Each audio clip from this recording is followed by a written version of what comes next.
Mga kababayan ko, dapat na malaman nyo, isa din po dyan, mga boss chief amo, sir, itong si Harry Roque. Eto po, mga kababayan, pinapanood ko po yung rally Ano po yung rally? Napilit, ewan ko ba itong mga DDS na ito, no? Pinagpipilitan na konti-konti daw po ang pumunta doon sa rally. Umpisa pa lang po, mga kababayan, sinabi na po na walang pupunta masyado dito. Doon pa nga lang po sa DepEd, mga boss chief amo, sir, no? Yung nabigyan sila ng nung nabigyan sila ng permit, mga kababayan, ito po'y sinabi na nako, 500 lang ang expected namin, pero po dumadami at naging 1,000. Kaya nga po, kahit nabigyan po sila ng permit doon sa DepEd, mga bossing, inilipat po nila ng Liwasang Bonifacio dahil ayaw po nila, mga kababayan, no, ng mga lumahok, kasama na po ang pinaka main organizer na si Mami Peng, ayaw po nilang makagambala sa trapiko, mga bossing. O, di ba? Pero eto, yung mga DDS, siguro para makumpara lang yung kanila. Yung kanila 6,000 lang naman talaga Di ba? 6,000 lang at presidente pa nagsisigaw doon, ha? Si Duterte pa ang sumisigaw doon at nag-aaya. O biruin nyo, eto Mami Peng lang kahit pa paano po, di ba? Mga kababayan, pagkumparahin mo naman yung dalawa na yun. Pero may umaten pa din po. Napanood ko yung isang attorney, mga kababayan, at proud ako sa inyo, sir, ha? Proud ako sa inyo kasi po doon sa pagsipot nyo at pagpunta nyo po doon sa rally, pinatunayan nyo po na talagang para sa bayan, no, ang inyong isinusulong. Although, kakamping si Attorney Enzo, mga kababayan, lumitaw po at sumipot, mga bossing. At sampal sa mukha ni sampal to kay Harry Roque, mga kababayan. Sinabi niya po dito, alam nyo po, si Harry Roque, din yan, human rights lawyer din po yan. Kaya lang po, kami pong mga lawyer, kinakahiya na po namin si Roque. Ganyan ang banat ni Attorney Enzo, mga kababayan. Bakit po? Siguro, ang napansin ko dito, mga boss, chief, amo, sir, napapansin po nila yung mga sinusuportahan ni Roque, yung pong mga may kaso, yung pong mga inihahabla, yung pong mga inirereklamo, mga kababayan. Biruin mo, di ba? Todo-todo ang suporta niya doon sa inihahabla. Hindi pa po man guilty si Kibuloy, bakit ayaw lumabas para harapin yung kanyang mga kaso? Di ba? Bakit ayaw niyang sagutin? Pero siyempre, nandiyan po sila, mga kababayan, sa SMNI para para ipagtanggol. Yung inirereklamo. Ibang klase, mga boss chief amo, sir. Biruin mo, tawagin ka nung mga kapwa mo lawyers. Ikinakahiya namin yan sa human right lawyer. Diba? Ikinakahiya namin yan. Biruin mo, human right lawyer. Tapos ang kampe doon naka-side sa inirereklamo. Paano na po to, sir? Di ba? Attorney Harry Roque, paano po itong mga kabataan na nagrereklamo po kay Pastor Kibuloy? Di ba?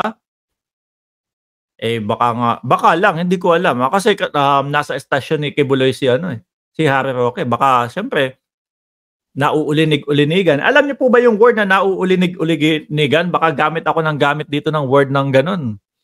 Hindi nyo pala alam. Kumbaga, baka naririnig-rinig din po ng mga yan kung nasaan si Kibuloy. Nako, humaba na ng humaba yung panahon at hanggang ngayon hindi pa. Ano na nangyari kasi doon sa mga uhuli? O talagang masyado lang madaming pera? No? Masyado lang talagang madaming pera pang-arya si Pastor kaya biyahe dito, biyahe doon. Pero ako naniniwala ako, mga kababayan, etong sinusuportahan ni Roque na si Kibuloy po, mga bossing, naniniwala ako hindi gumagamit ng chopper niya yan, hindi gumagamit ng private plane niya yan, mga kababayan. Bakit po? Kasi reported po yan Isa po ang PNP doon sa sa lumalagda po kung ang isang individual ay pwedeng makalipad o pwedeng makaalis ng bansa, mga bossing. No? Ako naniniwala ko kung lumalabas man ng bansa si Kibbs, mga kababayan, nagba-backdoor po 'yan. 'Di ba? Kibbs nakatago sa bahay ni BFF niyang si Digong, sabi ni Lorelai, asan ba 'yun? Ayan. No, baka nasa tunnel. Baka nga po ginamit na po yung doorknob na na diamond. Di po ba? Pero bumalik tayo doon sa main topic, si Roque. Nakakahiya po 'yun, mga kababayan.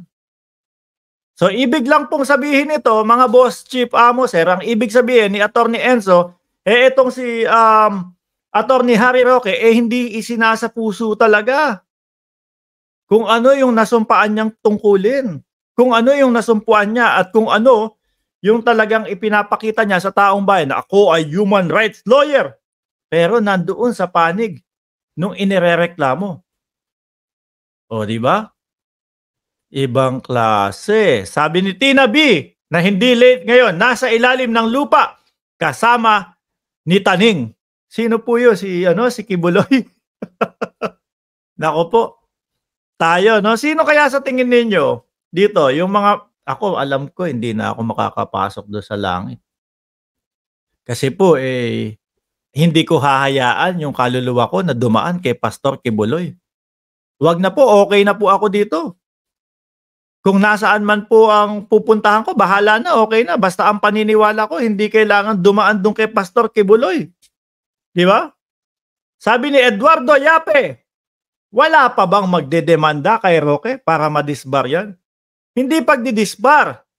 Pero, ang kinakaharap po ni Attorney Harry Roque na sumusuporta kay Kibuloy, yung kaso po, no, na inihain ni dating Senador Antonio Trillanes, the fourth, mga kababayan. At naisingit na po natin si dating senador, mga bossing. So, iimbitahin ko na din po kayo sa May 21, alas 9 ng gabi, dito po sa channel, makakapanayan po natin, no, ang dating senador.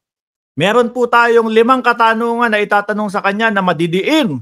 Wala nang paligoy-ligoy pa. Wala nang, Sentry, ano ba ang favorite mong pagkain? Wala pong ganun. Kung hindi, rekta po doon sa mga issue, mga kababayan. Pero ang isa sa talagang itatanong ko, Sentry, ano ba ang nararamdaman mo? Yung halos lahat kami, against sa iyo, halos lahat kami sinasabi, trililing ka, halos lahat kami sinasabi, sundalong kaning ka, tapos yung pala, ngayon, eto, halos karamihan ng sinabi mo at binitawan mong salita, totoo.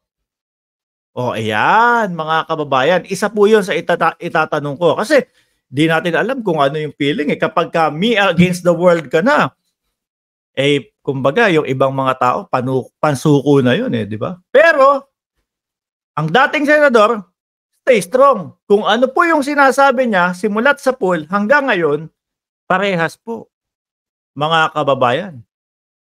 Harry Roque! Human rights lawyer ka pa naman, tapos diyan ka nakapanig. Mas mas pabor ka kay Kibuloy? Ano ba naman yan? Kaya talagang hindi natin masisisi. Ang lawyer po, nakakamping na si Attorney Enzo, kung sabihin niya, mga kababayan, na ikinakahiya na naming mga lawyer yan. Si Roque. Di ba? Ikinakahiya na namin yan. Sabi ni Domingo Espina, dapat NBI, NCR ang magtatrabaho, no? Sa paghuli kay Kibulog. Kasi yung PNP Davao, hindi ginagampanan ang tungkulin bilang civilian in uniform na police. Kasi pagka-police nila ay dahil sa DILG at NAPOLCOM. Ayan, sabi ni JC Andy, sigurado, yan ang panonoodin namin dito. Yan, good job, Idol Mark. Salamat po. Looking forward sa interview nyo sa May 21 po, Sir JC Andy. May 21 po, mga kababayan, alas 9 ng gabi. Ayan po yung pag-uusapan natin, no? Boss, baka pwede mo ding i-guess si Roque. Kung gusto niyang papasok siya dito, walang problema. Di po ba? Kaya lang, expect niya na yung hindi pabor sa kanya. yung mga nagkokomento diyan. 'Di ba? Boss, baka pwede mo din hindi, kukuhanin natin yung kanyang side. Dito sa mga sinasabi nila Attorney Enzo sa kanya. Gano'n dapat. Ako tatahimik lang, "Oh, Attorney Roque, eto daw sinasabi sa'yo, nakakahiya ka daw po." 'No? Tapos sasabihin ko, "Ay, pati po pala ako." Kasi human rights lawyer kayo tapos nandiyan kayo po sa panig ng ng inirereklamo. Ay, Diyos ko.